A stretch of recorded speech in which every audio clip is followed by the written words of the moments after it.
ओम शांति। 5 जुलाई 2025 बाबा की मुरली का सार। मीठे बच्चे, बाप तुम्हें पढ़ा रहे हैं खूबसूरत देवी देवता बनाने। खूबसूरती का आधार है पवित्रता।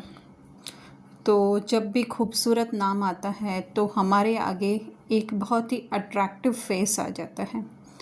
तो लेकिन ये बाबा जो है हमारी रूह को, हमारे मन को जो है वो खूबसूरत बना रहे हैं।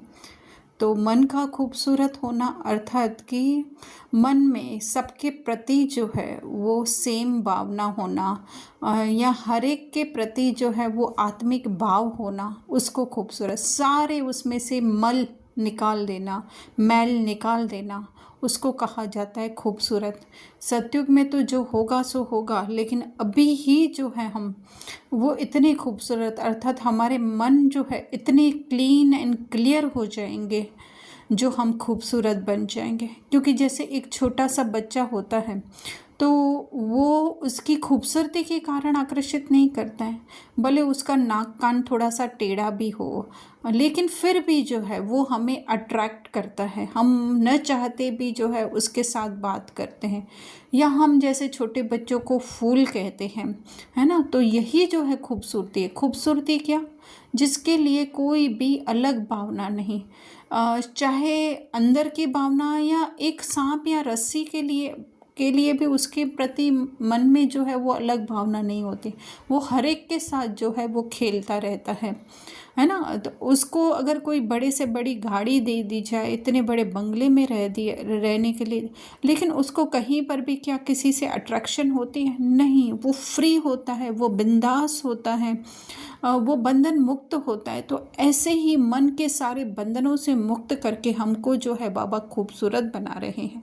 तो वही बाबा कह रहे हैं खूबसूरती का आधार है पवित्रता। पवित्रता अर्थात कहीं पे भी अटैचमेंट नहीं, बंधन मुक्त, फ्री, रस्सियों से मुक्त, विकारों से मुक्त। तो ये तो बहुत बड़ी बात है, लेकिन जो है कोई भी अच्छाई का भी बंधन नहीं उसके लिए, तो उसको कहा जाता है पवित्रता। अर्थात सारी ड्रामा की पहचानें मिटा दो, नाम मान शान, यहाँ तक कि क्या इस दुनिया में है उससे भी जो है वो अपनी बुद्धि निकाल देने की और सिर्फ अपने सत्य स्वरूप में रखना, उसको कहा जाता है पवित्रता। प्रश्न: रूहानी क्षमा पर जो परवाने फिदा होने वाले हैं उनकी निशानी क्या होगी? उत्तर: फिदा होने वाले परवाने, पहला, क्षमा जो है जैसी है उसे यथार्थ रूप से जानते और याद करते हैं। दूसरा, फिदा होना माना बाप समान बनना। तीसरा, फिदा होना माना बाप से भी ऊंच राजाई का अधिकारी बन जाना। जो है जैसा है ना। तो हम कहीं ना कहीं फिर भी जो है छोटे से एक दिखने वाले पॉइंट के ऊपर जो है वो हम अपना जो है अटेंशन समझते हैं, लेकिन चलो है भी अगर वो बिंदु रूप, तो भी जो है क्या किसी ऐसे ही नॉर्मल बिंदु को हम क्या प्यार कर सकते हैं, क्या याद कर सकते हैं क्या? और कितनी देर याद करेंगे, है ना। लेकिन जो उनसे प्राप्तियां हुई हैं, उनका जो ज्ञान है, उससे जो है हम उसे यथार्थ रीति जान करके और उन प्राप्तियों को, है ना, उनको याद करना। इसी तरह से साइलेंस में जा कर के जो है उनकी यथार्थ रूप की पहचान हम जान करके उसको याद करते हैं, तो वो होते हैं फिदा होने वाले, है ना। फिदा होना अर्थात क्या? अपना सब कुछ मिटा देना, है ना। एक बाबा कहते हैं जो चक्कर लगाने वाले परवाने होते हैं ना, और दूसरे होते हैं फिदा होने वाले। फिदा मतलब उन समा जाना, उसमें जल जाना, है ना। तो वो जल जाना, कोई ये शरीर नहीं जलाना है, लेकिन शरीर के अंदर जितनी भी हमारी इन ड्रामा में पहचाने बनी हुई है, चाहे 63 जन्म से कहें या चाहे 84 जन्म से कहें, जो भी कहें, वो सारी उसमें मिटा देना, उसको कहा जाता है फिदा हो जाना। बाप समान बनना अर्थात जैसी बाबा की सोच, बाबा क्या सोचते हैं, बाबा किस दृष्टि से किसको देखते हैं, वो सब कुछ। और बाप से भी ऊंच राजाई का अधिकारी, है ना।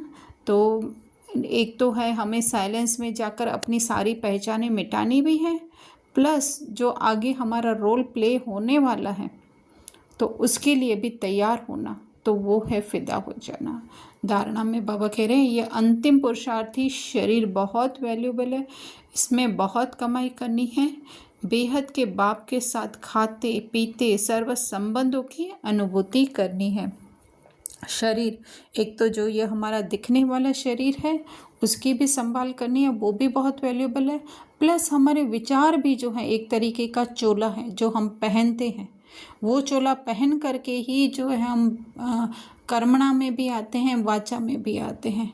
तो इसमें बहुत कमाई है, मतलब इन विचारों में ही जो है वो बहुत कमाई है, अर्थात हमारी आत्मिक स्थिति है, अर्थात हम सारे बंधनों से जो है जहाँ पे मुक्त बन जाते हैं, जहाँ पे हमें किसी चीज़ की मेहनत नहीं करनी पड़ती है, लेकिन सब चीज़ें जो है हमारी रचना होने के कारण जो है वो हमें सेवा में उपस्थित होती हैं, तो वही है कमाई।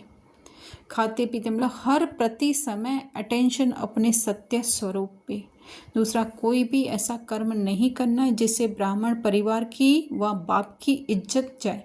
आत्म अभिमानी बन पूरा पवित्र बनना है, याद से पूरी खाद निकालनी है।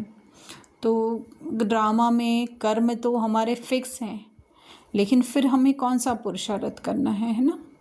वो कर्म करते हुए भी जो है जो ड्रामा में हमारा रोल है उससे वो करते उससे प्रभावित ना होकर अपनी जो अटेंशन है अपने सत्य स्वरूप पे रखेंगे तो क्या होगी, उसकी इंटेंसिटी कम हो जाएगी, है ना।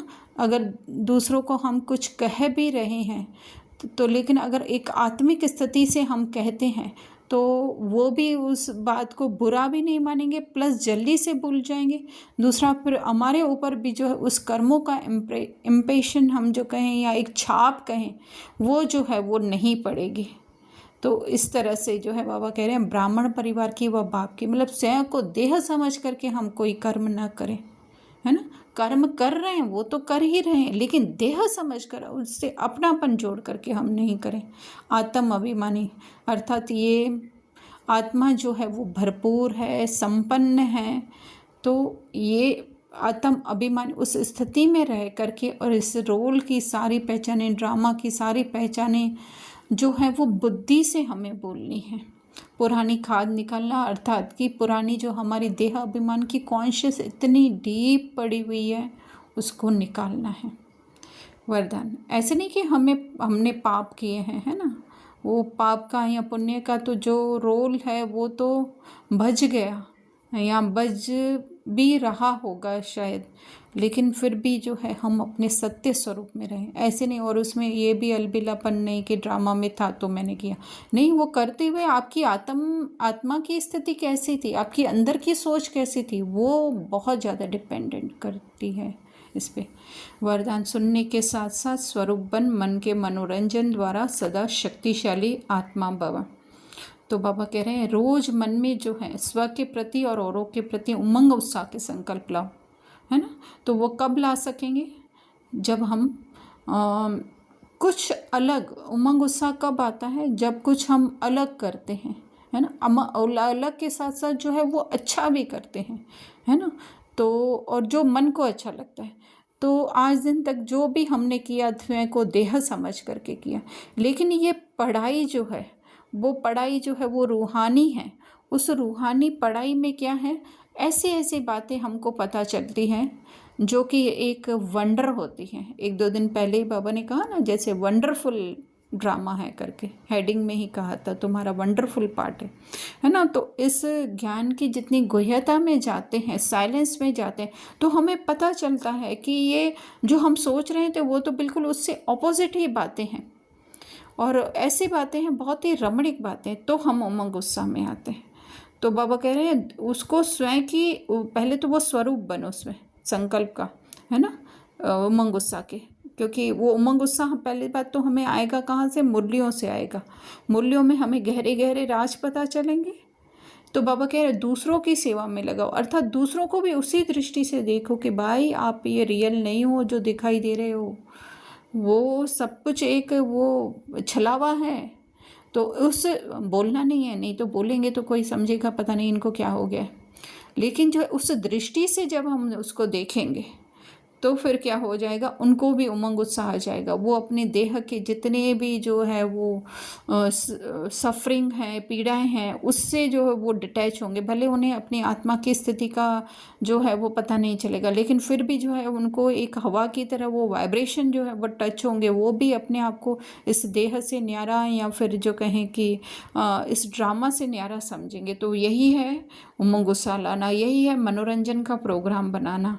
तो उसके लिए बाबा कह रहे हैं कि जो सुनते हो उसका स्वरूप बनो, है ना।